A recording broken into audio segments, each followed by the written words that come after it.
Hej, vi er Aalborg AI Consulting, og I ved det jo, AI det er en stor trend lige nu, men for mange SMV'er, så oplever de faktisk at falde lidt bagud på den trend.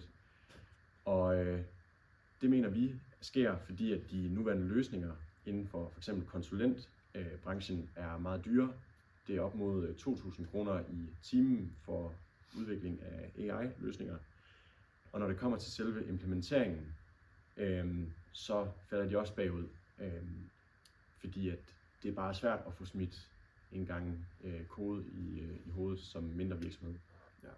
Og det leder os til løsningen på det problem her, hvor at vi egentlig sidder en masse studerende på AU, som både har kompetencerne og som rigtig gerne vil hjælpe de her virksomheder.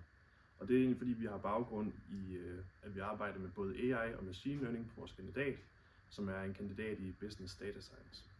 Yes, og vores idé det løser jo ligesom begge problemer på én gang.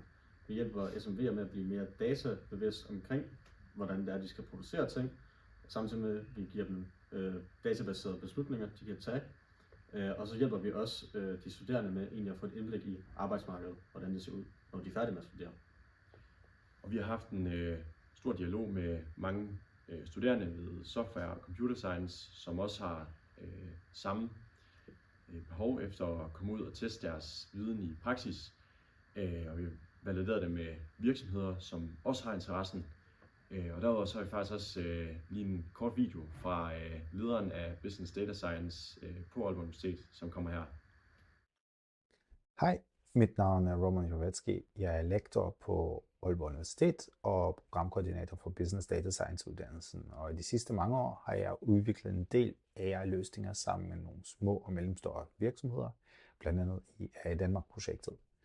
Og en ting, der kendetegner den type virksomheder, er jo, at de vil rigtig gerne komme ud og bruge kunstig intelligens, men ofte mangler de viden, de mangler ressourcer, og de mangler kompetence simpelthen for at komme fra at bruge ChatGPT som et tool til at lave nogle egne løsninger, som de kan bruge til at skabe værdi.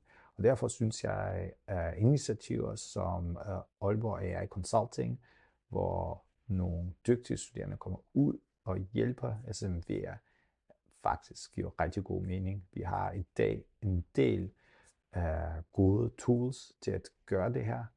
Så jeg støtter simpelthen det her initiativ. Yes, så udover os, Roman og de studerende, vi har valideret med, så har vi faktisk også vores første case, et bryggeri, som gerne vil have udviklet en model til deres produktion. Og det er også derfor, vi søger det her legat, fordi vi skal have de første midler til infrastrukturen for at kunne få det til at lykkes. Så vi håber, at I vil være med, og vi ses. Vi ses.